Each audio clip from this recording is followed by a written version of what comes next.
Is that your start? Okay, so this sort of gives to let my grandchildren know. Yeah. Well, what? You never read it. To me, Yeah. it's something you wrote for the grandkids? Yeah, I remember the time you said I ought to put this stuff down on black and white. Yeah. Well, I started on it.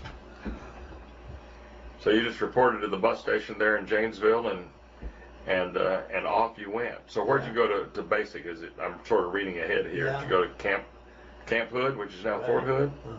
Which is now Fort Hood. Yeah. So you came down to Texas. And we'll talk about your training and sort of how you were assigned and how you knew what you were going to be in and where you were going to go and all of that. Well, actually, I didn't know where we were going to go. Yeah. So we got to Fort Camp Hood. Yeah.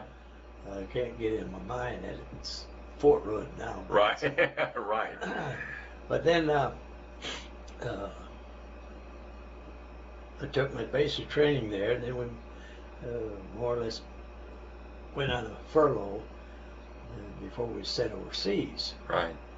And I went to Fort Ord, California, and we got everything. You had to swim so far, and you had to do this and that. And it told us, we're only going to get two meals on board ship. I got on a Navy ship going overseas. It was a brand new ship. It's USS General S.D. Sturgis. Okay, the Sturgis, And we had 3 meals a day. Yeah. And when we went over the equator, the Navy had a big celebration, Right. And so we blended in. Yeah. But then I got down in the Philippines. Went to what they call a replacement depot. And of course, you either sit around until you're called, Right. or you try to volunteer for something that you can do. So Right. one time I volunteered to help load up some 50-gallon drums, and there's 2 other guys with me, and we load them on a 6x6, and the driver takes off, and they took off a long time. All of a sudden it was getting dark, and I said, well, at that time you don't use headlights, you use cat eyes. And so we got to a bombed out bridge. So all of a sudden there was some shooting going on across the river. Right. So I jumped out, and my buddy jumped out, and we run down the road. Told the driver, pick us up when you come back. Yeah. So he got lost. Well, we had a lieutenant there, and he admitted he got lost. He didn't know where he messed up at.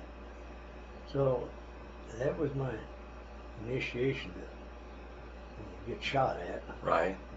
And so I didn't have a rifle or anything, because they said, well, at this time we weren't going into any combat area, but we did. So we come back. Well, about 3 days later, I got shipped out. I got assigned to the 1st Cavalry Division. It was F Troop of the 7th Cavalry. Okay. So at that time, they were more or less setting up a rest camp in the Philippines, in the Coconut Grove. So we got there, and we lived in tents. And the first opportunity came along that they needed a cook's helper. I volunteered for it. Because I was a fussy eater. Yeah. In 3 years while I was in the Army, I gained 3 pounds. So, and I blame that on being a cook. Uh-huh.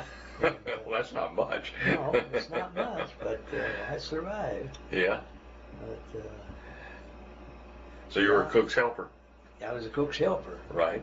And of course, you know, it was a kind of a gopher job too. You know. Sure. But we were on work one day and off 3. You know, work 24 hours and off 72 hours. And, well, during the time I was off, well, we'd go down the creek down there and take a bath or because it was hot down there. Sure. But you had to get upriver far enough so you didn't get all that soapy water that the Filipinos were washing clothes with. Mm-hmm. So that's fine. Another GI, we take off one time. We camped overnight. We went way up there, and we come across a lot of stuff going up there by ourselves. We got back, and we shouldn't have really left without letting somebody know. Mm-hmm. They thought we were somewhat missing, Mm-hmm. but we come into camp, and that's when they were packing up to go in amphibious training. Mm-hmm. So nothing was really pushed on it. Glad you're back. You're not supposed to do that without letting somebody know. So Right. I said, okay. Well then, just before that, there was a order come down from, I guess, the President Truman at the time. Roosevelt died when I was going overseas. Mm-hmm. It was in April of '45, and so they came out with an order that no 18-year-old could go into combat. Mm-hmm. So that let me out. I was only 18. Mm-hmm. But after I took my amphibious training and all that, that's when they dropped the atomic bomb. Right. And so we went back to camp, packed up, went back and loaded on the ship that we were taking, that was using to take the amphibious training. Mm-hmm. I forget what the name of it was. I did know at one time. Might come back to me.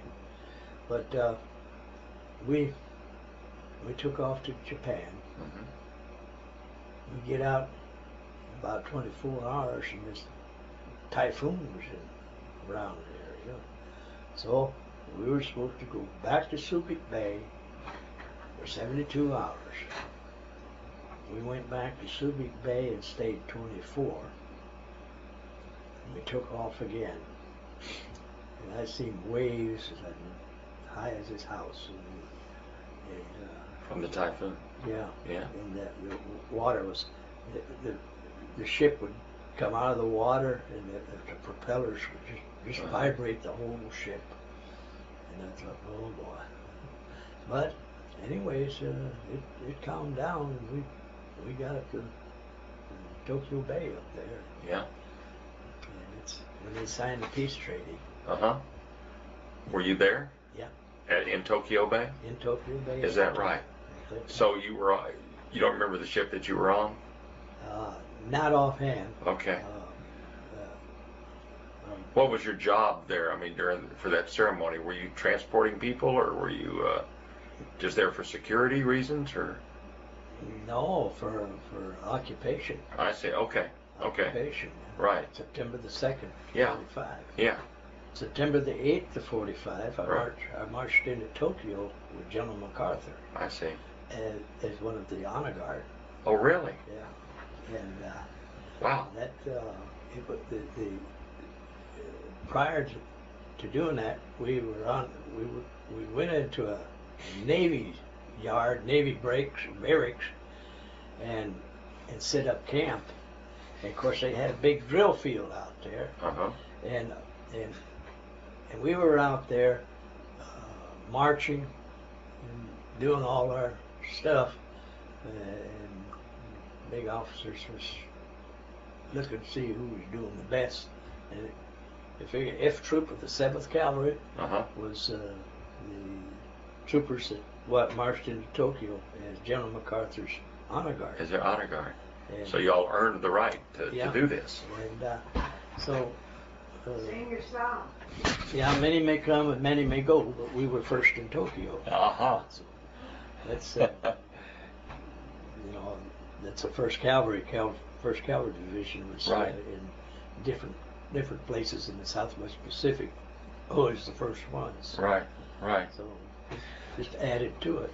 Now, on the signing of the peace treaty at Tokyo Bay, how far away were you from the Missouri? I mean, could you look over and see the dignitaries, or no, not that close? Really. Yeah, because there was so many ships. Yeah. We come up from the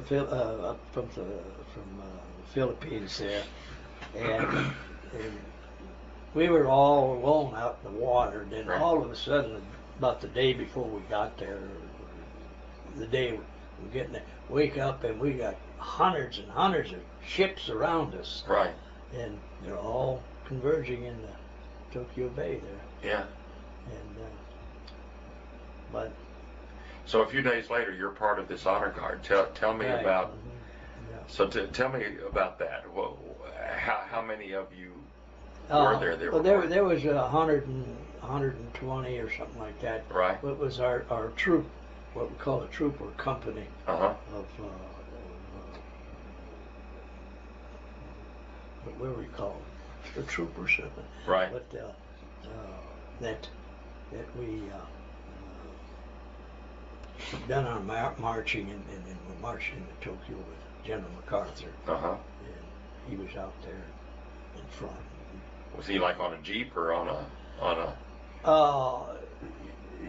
Yeah, he was on a Jeep most of the time. Yeah. And of course, toward the end there, he'd get out. Right.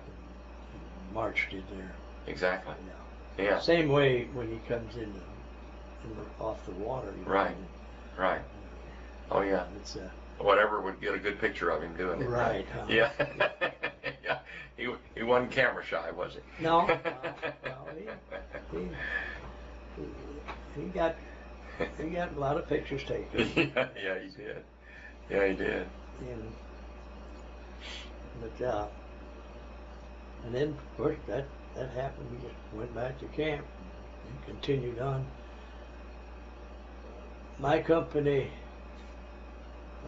they were in charge of guarding the bank, one of the banks there, the big bank, I forget.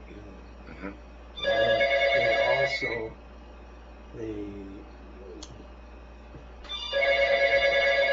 there's some other stuff that they guarded. You get that? Yes, you got it. But they. So that was part of your occupation duty, was to. We was based in this here Navy barracks, Japanese Navy barracks, and of course we had everything stored there. One night we woke up, I think probably 2 o'clock in the morning, had a fire, and moved that ammunition out of that building.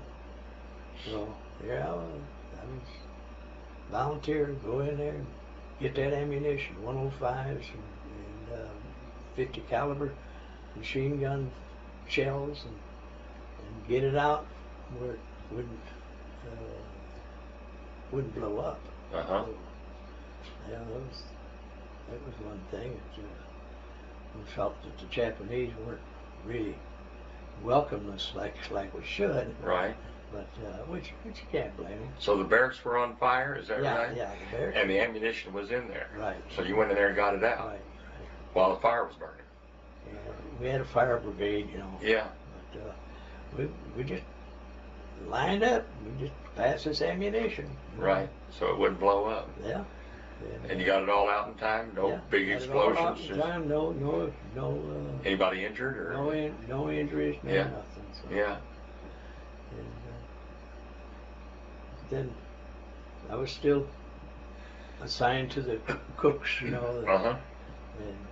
And I finally got where I was more like a mess sergeant. Right. Because we had a battalion mess, and we fed them all. And I remember the first time we got some fresh food. We had, they say, fresh eggs. So the mess sergeant, he decides to put the field units out on the line. When they come through, give them however they want their eggs. Mm-hmm. Well, it worked until we got some green ones and got some red ones. So we packed up, put the stoves back, the ranges back in the kitchen. Mm-hmm. And then we made scrambled eggs. I see. But it seemed like we had an awful lot of eggs at that time. Right. And milk. We had milk too. It was frozen, but you let it thaw out. Yeah. We had that on board ship coming up to Japan. The ship we were on had frozen milk, and we had frozen milk then. The first fresh meat we had was mutton, and the troopers had come through the line, bah, bah. Well, that's all we had. Because they were filled full of mutton. Yeah. Yeah. But a lot of the GIs had enough points to go home down in the Philippines. Right. And so they didn't get to go up to Japan. Well, came out in Japan that they wanted you to re-enlist. So it was a good opportunity. I forget what if you got any money or what to re-enlist and stay in the Army. Mm-hmm. And then you got promoted to the U.S. Army. Mm-hmm. Because right at that time we was in the Army of the United States. Right. So I said, well, I just got to Japan, and I would like to stay a little while because I had enough points almost to go back home, and I didn't want to go back home. Mm-hmm. So I took the chance of re-enlisting. It wasn't much more than 2 or 3 weeks. I was on my way back to the States. Now, when was this? This was in 46? This is 47. In 47? No, 46. 46? Yeah. Well, let's see. The peace treaty was signed on September 2nd, 1946. Uh-huh. And this was December. 45. When was the peace treaty signed? 45? Yeah, I guess it was. Yeah, 45. Yeah, Right. 1945. Right. So I said, well, I'd stay another year and a half Uh-huh. over there. But they sent me back to the States. And I now got a 66-day leave of absence between when I came back to the States and they, at that time you rode the ship back. You didn't fly back. Mm-hmm. You rode the ship. So we come back to Washington, camp up in near Seattle. Mm-hmm. And then we took a troop train from there to Fort Sheridan, not to Fort Sheridan, but Fort,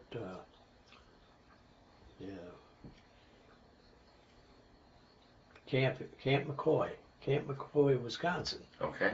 and I got processed out of there and went to Fort Sheridan. Uh-huh. But in the meantime, I had 66 days. I went home. Right. And Where's Fort Sheridan? Sheridan, Illinois. In Illinois, Yeah. okay. Uh-huh. And it's not too far from Great Lakes. Right.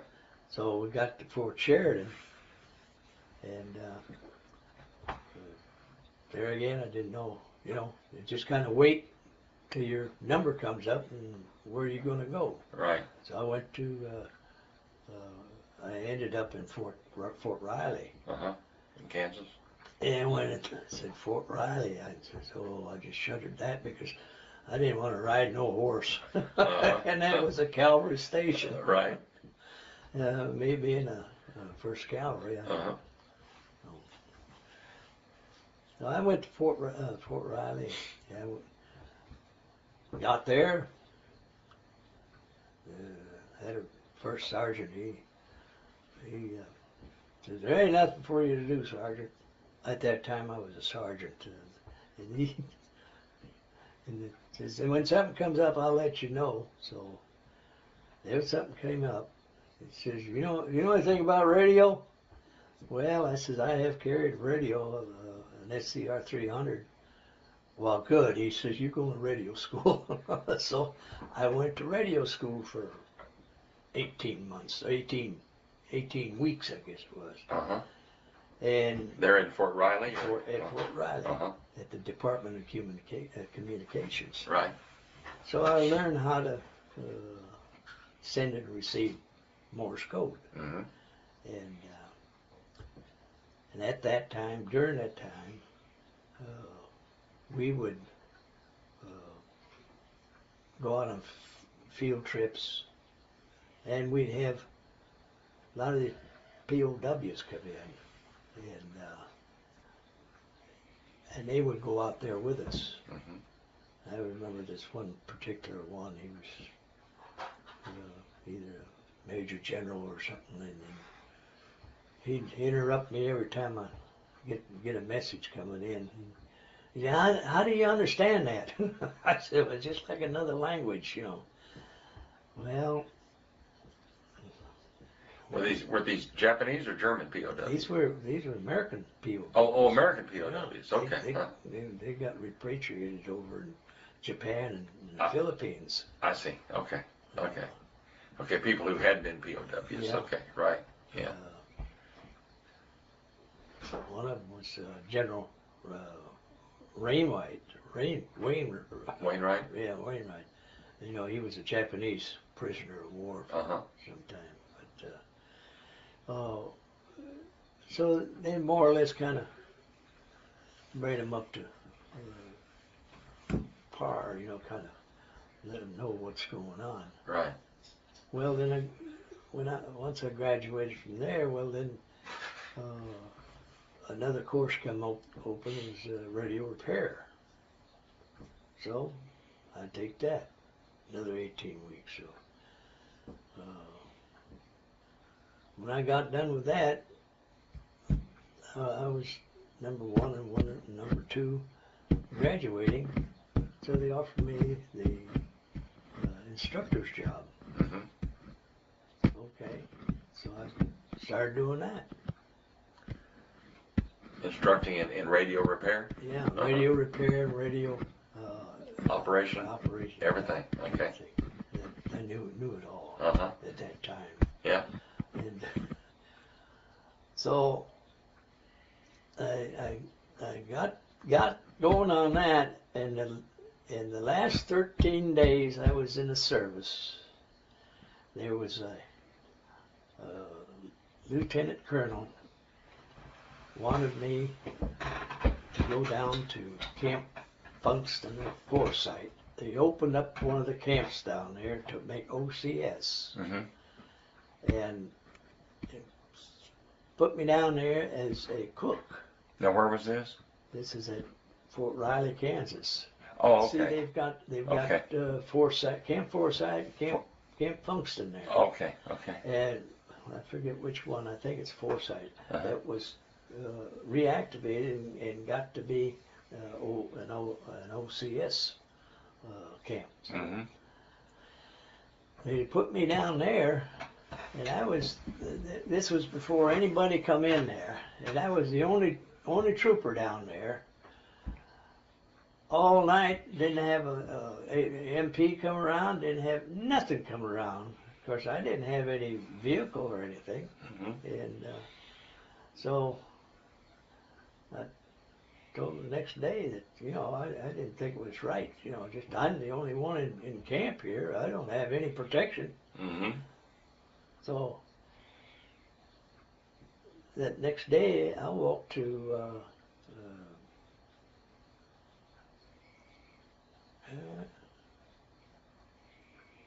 there's a town right next to, what was the name of that town? Near Fort Riley? Yeah. Manhattan? No. No? The closest town, right? Oh, I wouldn't. It's not 3 miles from Fort Riley. Mm-hmm. So I walked in there and got a hotel room, Yeah? and then I just hiked right back the next day. Uh-huh. So, well, at the same time, they wanted me to re-enlist. Yeah, So, for a third hitch, for the third hitch, right? I said, no, I'm not the way I'm being treated right now. I'm not. Uh-huh. And so, I waited around till I had to go back to the Department of Communications, and that's where they exited me out. Mm-hmm. Give me my walking papers there, and of course I had 30 days that I could come back in. You know. Right. So I went to it's almost, yeah, but I stayed around Fort Riley there for 30 days before I decided I'd go back home To Wisconsin? to Wisconsin. Mm-hmm. In the meantime, I had, during my tour there, I had bought a car. I had bought a 1931 Buick Straight 8. And we'd run to Kansas City, Manhattan, or something like that on weekends. And I'd go to Manhattan, see football games there. Yeah. And a buddy of mine, another sergeant, he took the car and got in a wreck. Oh, no. Because I had insurance, but he more or less stole it. Mm. But in order to keep him from going to jail, I gave him permission, so got worked out of that.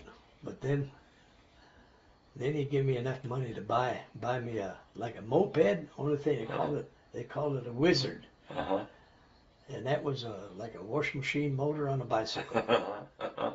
And I rode that home. Yeah. To Wisconsin? It's 600 miles. Really? Yeah, and it cost me $1.95 for gas and all. What time of the year was this? This was in 1947. I know. What? It was July. Okay, so it was summertime. Yeah, it's summertime. Okay, so you didn't freeze. It wasn't in the cold. Okay, I was gonna say. That'd have been a cold trip. And I know. How long did it take you? Took me about 3 days. Yeah. 3-4 days. Because that thing would go what, about 20 miles an hour, 30 miles? No, it'd run 30, 35. 30, 35 Downhill, it'd run 50. Yeah. Yeah, I remember coming through Cedar Rapids Highway, and I did tip over there. I come down some streetcar tracks, Uh-huh. and I tipped it over. There was cars behind me, but they stopped. So all the time were you cussing this guy that had wrecked your car? His name was Parker. You remember that? So you got home. Yeah. My daddy looked at that and he shook his head. Yeah. Of course, we lived on a farm. So, Right. Uh-huh. And, at that time, there was a lot of work on the farm because they were thrashing, and we'd go farm to farm and do a lot of the thrashing, and that way they all come and they do your thrashing too. See, they cut your wheat, and of course we only had a small farm, and we didn't have much, but here we go out there and work our butts off for 2 weeks, Right. to get ours done. Right. And we found out later it was cheaper to pay somebody to do it than to spend 2 weeks doing all this other work. Right. So I stayed on the farm a little while. Because you were just about 20 years old now, right? Let's see, 18, 19, I was 21. 21? 21. 21 years old. And of course at that time, I could have went back to my job that I had before I went into service, but I didn't do it.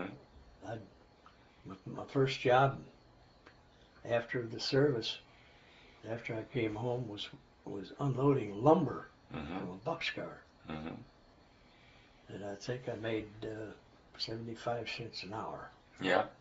And worked there 2-3 weeks, and then I got myself a job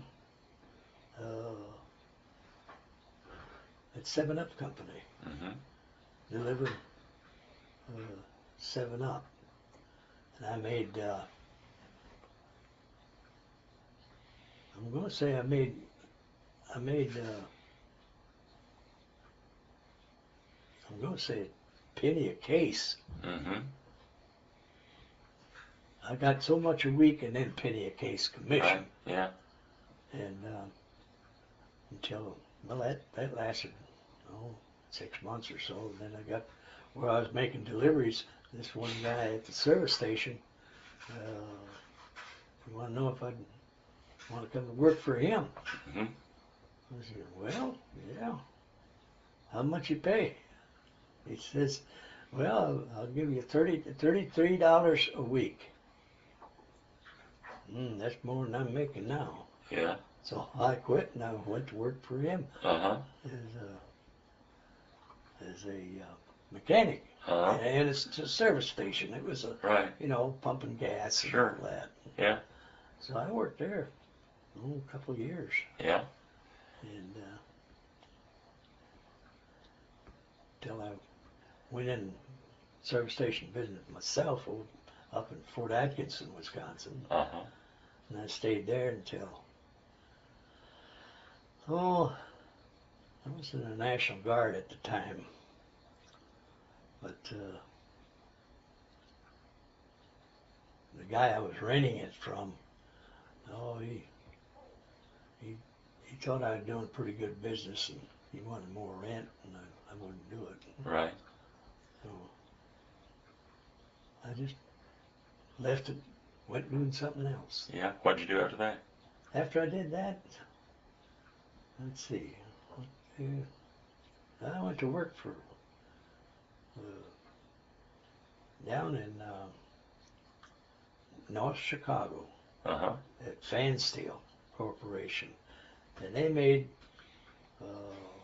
made selenium rectifiers, and I got a job there testing them, checking them out, when they come off the assembly line. I check, see if they were doing it right with all the meters that they had. So that was a good job. I forget what I got paid. But I had an uncle that had a rooming house, and I rented a room from him. Right. And then after that, my dad got sick, and I got a 90-day leave of absence. And I went home got rid of the mules that he had, got rid of the cows. He had about 9, 10 milk cows. And the mules, he always planted the corn and everything. Uh-huh. So when I told him that, he about died. He says, how are you gonna plant corn? I says, Dad, I don't need a set of mules to plant corn. I use a tractor. Uh-huh. Oh, he says, you'll never get it that way. So, and he always checked his corn. That way you could look down this way and this way, and it's all straight. Uh-huh. Well, you use that, what they call a check wire. Your corn planter go through there and drop that corn just exactly. So, Right. and well, I got halfway through the field and I broke the wire. And I said, that's enough of that. So what they call a heel drop. I just heel drop it. It's Right. just automatic. Yeah. You know, how are you gonna cultivate it? I said, well, I won't. I'll just spray it. Uh-huh. You haven't got a sprayer. Well, I know. I got a buddy that's got one. But I stayed on the farm. Golly, I don't know how many years, but anyways, my younger brother was driving truck at the time. Uh-huh. I said, Jim, why don't you come and drive truck with me? He says, well, that's an idea. You go 2-man operation. Uh-huh. So I went and put an application in to the trucking company. Said, well, okay, that was fine. So, but I never drove big trucks or anything like that. But my brother showed me how. Right. Of course, I could pick up a lot of stuff on my own, you know. Right. And so we would run 2-man operation between Chicago and New York. Did that for about a year, maybe a little less than a year. Mm-hmm. And the company worked for Midwest Emery. Mm-hmm. The company said they asked me if I would consider being a supervisor for Jewel Tea Company. I said, well, I don't know. What does the job pay? What is it? What do I have to do? I said, well, pretty good job, he says. You know, you go out, hire drivers, train them, take your time studies, and so I said, well, how much you pay? Well, you make $75 a week. I said, gee whiz, that much? And your expenses.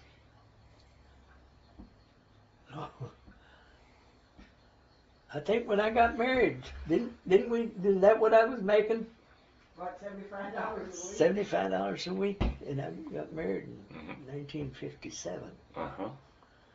And So that's what you were doing when you got married? got married, yeah. You were supervising? I was supervisor, and I had a driver in Houston that got sick, hurt himself, so I had to go down there, and my job was hire somebody to replace him, Uh-huh. or do it yourself, you know. Right. So. So where were you based out of now? Were you still out of Chicago? Still in Chicago? Yeah. Okay. Uh-huh. I was, Right. and so, and Jewel Tea Company their main office was in Barrington, Illinois. Uh-huh. Of course, Jewel is also a big grocery Right. deal. Yeah. But now I don't think they are. Right. But at that time, they had salesmen go to house and, Uh-huh. and they had a route, and they would go to these people's houses for, once a month or something like that, Uh-huh. take their order for coffee or Yeah. spices or clothes or Right. whatever. Right. So then the drivers that I was in, that I had, would take this merchandise and deliver it to the salesman. Mm-hmm. So then I would take tank studies of their job, and I'd set up their pay. Yeah. And so that worked. I think I was there 13 years. I see. And I got about as high as I could in that company. Right. Because considered I was a junior executive then. Right. I had my own travel card. Yeah. And I'd take my boss out to dinner instead of him taking me. Right. Right. It was a good job. Yeah. I think when I quit, I was making probably closer to $100 a week. Uh-huh. And all the expenses. Right. When I got down to Houston, and Doris was the office manager down there. Of course, I don't know. She knew I went out with parties and had a gay time. Yeah. Yeah. So the next time you come to Houston, I want to go out with you. So, Uh-huh. one thing led into another. There you go. Yeah. So we've been married 52 years. Right. So what? So you stayed? Did you stay? Since she was from Houston, you stayed here after you married her, or stayed in Texas? No. Or? After we got married, took the honeymoon. I went with him. Yeah. She went with me. We went to. Well, we work for the same company now. Right. Right. We're leaving. When they'd send him on a job, then they'd use my expertise in relieving a bookkeeper that happened to be in the same area that he was working, truck driving bit. I see. Or She was working for Jewel Tea Company, and I was working for a trucking company, which was Rentar Car Loans and Leasing Company. Yeah. Yeah. And they'd lease me out to Jewel Tea. Tea. You thought the slavery was over with when Lincoln was. It wasn't. It's still going on. So y'all got married and went back up where to Chicago, or to? No. Well, we went to New Orleans for a honeymoon. She got sick, and I took her to Fern up here, and she had her appendix out. Oh my goodness. And yeah, that's something that happened there. But no sooner we got married, my boss, he wanted me to go someplace. Wanted me to go to St. Louis and find myself a place up there to live. And I would be headquartered out of St. Louis. Otherwise, I was a roving supervisor. I see. So I said, okay. And we stayed up St. Louis until the other supervisors from Illinois went out and got drunk and froze to death. It was in the wintertime. Oh my goodness. And so they moved me up to Illinois. Uh-huh. Well, I not only took over his territory, but I still retained mine. Yeah. And I ended up, I'd traveled 42 states, and I had 48 drivers, I think. Yeah. And so it was, I stayed there for 13 years. Yeah. And then what? Grass got greener down here. Yeah. Well, during that time, I bought 40 acres over here in Corliss. Uh-huh. And I'd come down to A&M here and take a short course on raising hogs. I see. We raised hogs up in Wisconsin. My dad, as soon as I put him out of the cow business, he went into beef.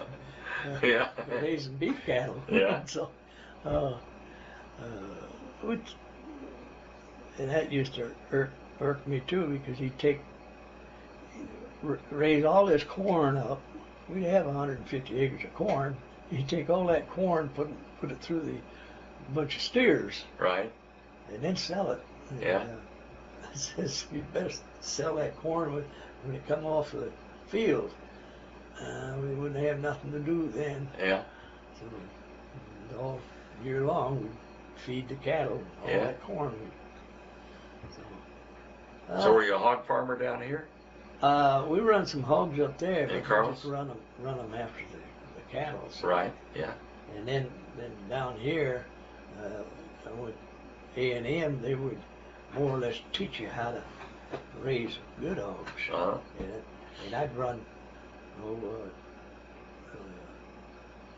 T.D. Tanksley and we got some of the guys that raising the hogs. They specify, get your carcass less fat and all that. Mm-hmm. I done that. I won a lot of contests on whatever they had in Brazos down here. Right. And then I used to sell young shows Right. to the future farmers of America. The Uh-huh. FFA. Right. They have their kids. Yeah. And I'd never overprice them. Right, They would sure. be just whatever I could get on the market, that's Yeah. what they would get. Yeah, I see. So, but so I had no problem getting, because I had 28 sows. Yeah. And I had 600 hogs. Right. One time I refused to sell a baby pig to a guy from the circus. He wanted to feed it to his snake. Oh my goodness. Oh. I said, no, I ain't gonna sell you one. No, I don't You imagine. go find Yeah. something else. But anyways,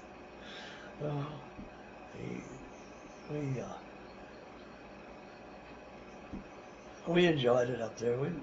I think we stayed 17 years up there in the corner. We had a sausage shop, Yeah. and They're on the corner of 30? no, Highway 6 and Right across from the tower. Oh, okay. right by the water tower down there. Okay, okay. That's where Yeah, we're just 1 mile from it. Uh-huh. And somebody come along. I ran the store and he ran the farm. I see. And I was a dealer wholesaler in eggs. Uh-huh. I used to buy eggs over in Gauze and also at Franklin. I see. Minnesota. Yeah, Yeah, and have soda. Buy and resell. yeah, And make 3 cents a dozen. Well, that's 90 cents a case. right. Well, babe, Processed beer in the winter. 100 cases a week was nothing. Uh-huh. So I made my money that way.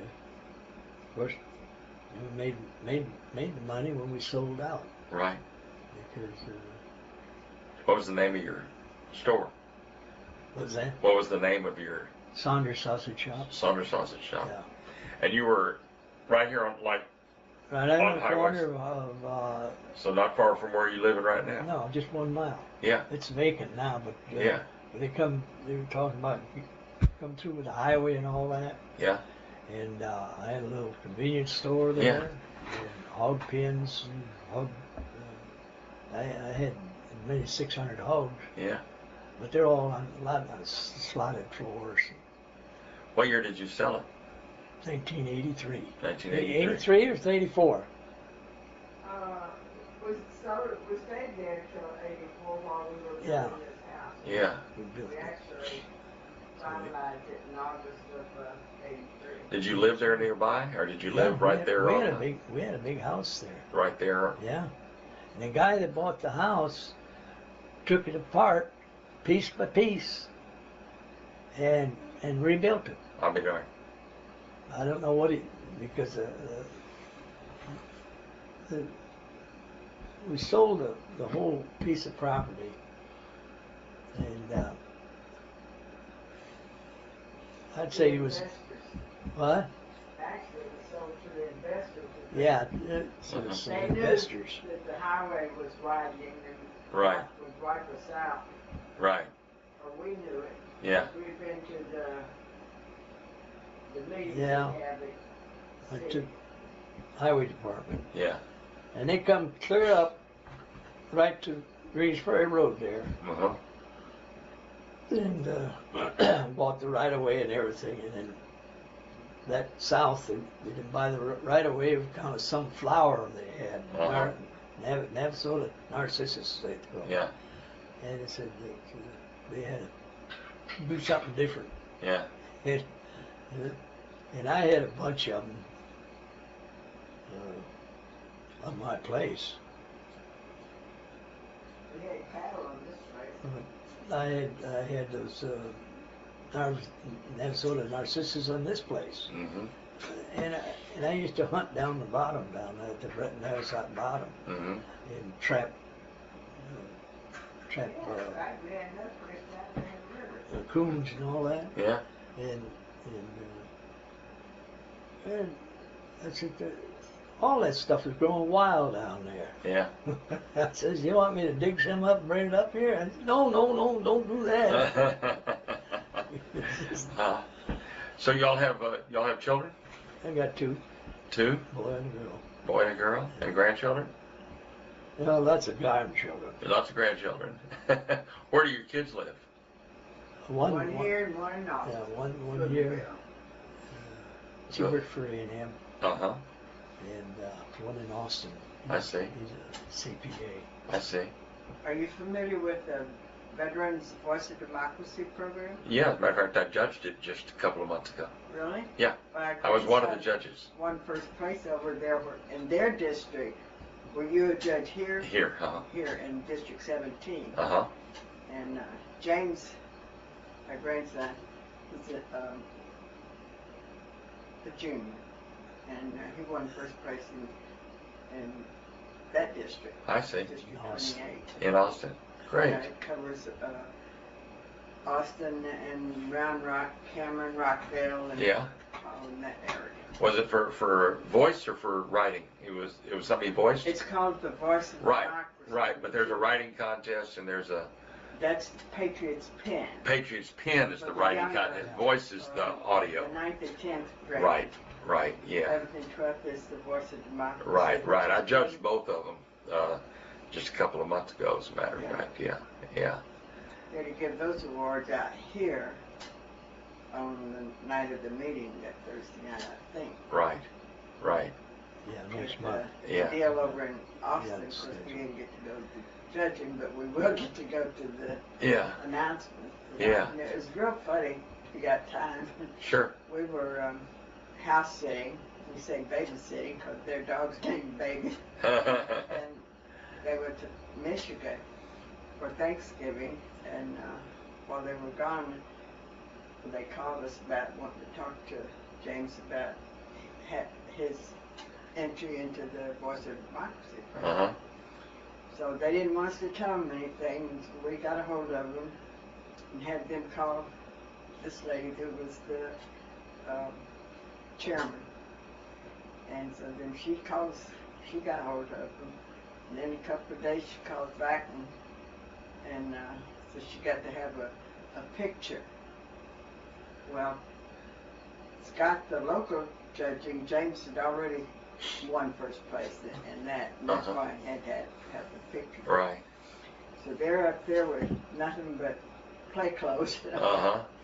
16 years old, or he will be, and so my son took him to Kohl's up there and his camera. Uh-huh. They got stock off the shelves and stuff, and he went in the dressing room and put on the suit and his shirt and everything, and Scott, our son Scott, took his picture, and then they had to UPS it. Well, first he had to go have his copy made, Uh-huh. and then had to UPS it, and we got it at 10:30 the next morning, because the chairman over there, they wanted it for the books and for For the their program, program, Yeah. which is coming up next weekend. Right.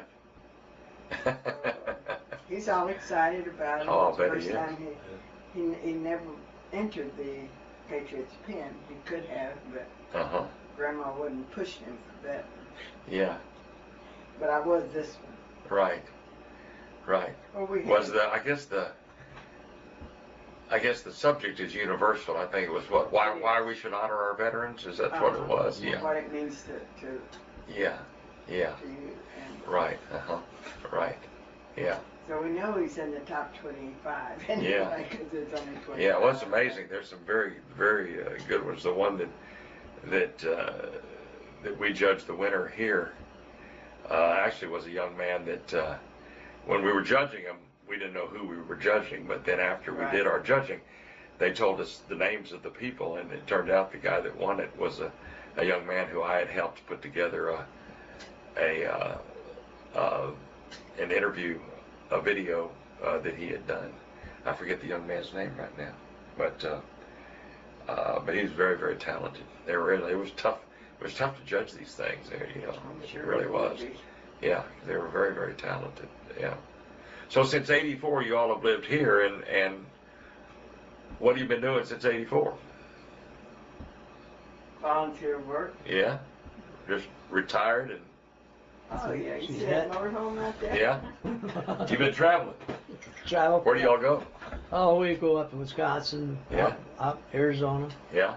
We've been to Washington. Yeah, we've been. And we got that motorhome. Uh-huh. Wherever the spirit is. That's wonderful. Yeah. I bet you enjoy doing that. Yeah, quite a bit. Well, it's a fascinating story. It really is. I mean, being in the service at the end of the war, and other than walking into the gunfire that time, I guess that's the only resistance you experienced. I guess, is that right? Well, I've been shot at down here at the store too. Yeah. So yeah. That's when we decided we'd get out. I guess so. Yeah. Well, like I say, we record the show on Thursday, tomorrow, at 2. Tomorrow? Yeah. Yeah. Is that okay? At 2:30 in the afternoon? Oh, okay. I got to take my motor home to Chops down here in the morning. In the morning. No, this is 2:30. If that's okay. Yeah. If that's okay. Do you know where KAMU is? No. On campus? Well, I'm going to tell you. Yeah, well, I'll probably ask you about your BFW work if I have time. Okay, here's. And we have 4 nursing homes here that we don't take in go. Do you? We give cash for it. Yeah. And that food for them. Right. Just got my $5 an hour volunteer pin.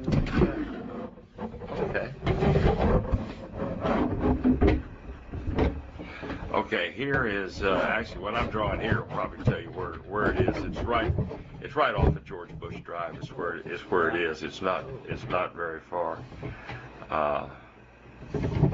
Okay, here's I'll show it to you on there. Here's Texas and George Bush. Okay. So however you get to there, Texas and George Bush Drive, and you would just go George Bush, past campus. Here's A&M, right here. Okay. You just keep going.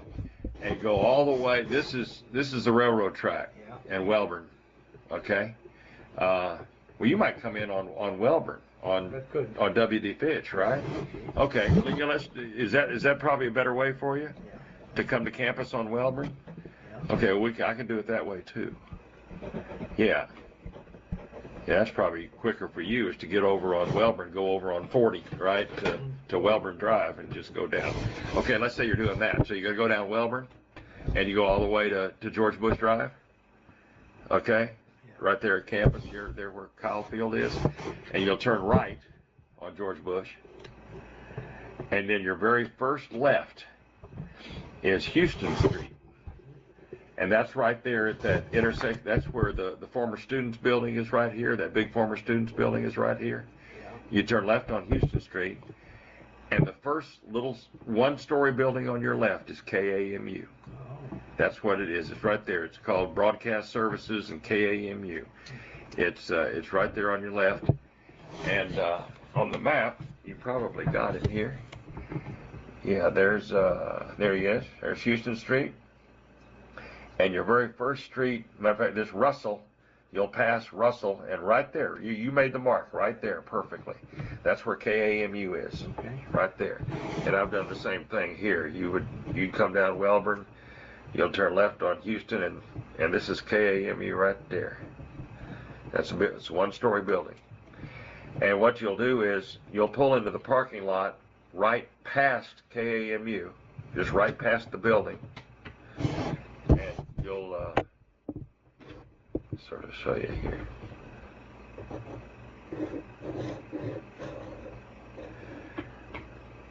Here's KAMU, and you'll pull into the parking lot right here, and right here, back facing the street, there's 4 parking places that all have a sign that say authorized vehicles only. There's a sign there. Well, you can park right there. Now, you can park where one of those signs are, because those signs are for guests of KAMU. So in other words, you'll just pull into the parking lot and just turn right around and park in any one of those parking spots right there. And then you'll just walk right down the sidewalk right in the front door. And if you could be there around 2:15 tomorrow, and we'll go in and we'll tape the show. Like I say, you and I will be just sitting at a table, kind of like we're sitting right here, and we'll, State, now Grand Quartermaster of the state of Texas. I see. Grand Quartermaster. Okay. We've both been Grand President and District. Yep. Right. But I don't know why they wouldn't loan it to him back. Tell him he has it back. But my wife wants. Phyllis got pictures of it. Next time we come up, we'll discuss what came up. And I have a grandson that would probably have made you a good story. He's been to Iraq twice. Is that right? Yeah. And he's Is he here or in Austin? at Caldwell. He's in Caldwell, and he's back now. And he's back. When he first went into service, he was a teacher, graduate from A&M, and he was very disturbed about not being allowed to discipline kids. Yeah. And they were driving him crazy. Like he said to my daughter, says, "Mama, I wasn't raised like that," you know. And so he went and joined the Air Force, wasn't it? Army. He went in the Army. Went in the Army. Yeah. And then with his already college degree, and they put him in medic. And so he's been over there twice. He's back home, and he's in the Guard, and he just got his second lieutenant's bar. I see. And what's his name? To send him back again. Yeah, Joshua Egan Pinkerton, and he lives in Caldwell. On Banks I see. Street. Yeah. He's a member of the Caldwell VFW. VFW. Well, bless you, I might try to look him up. Yeah. So you don't have any other pictures here or anything? Nothing from your service time or anything like that? That's okay. That's fine. I might.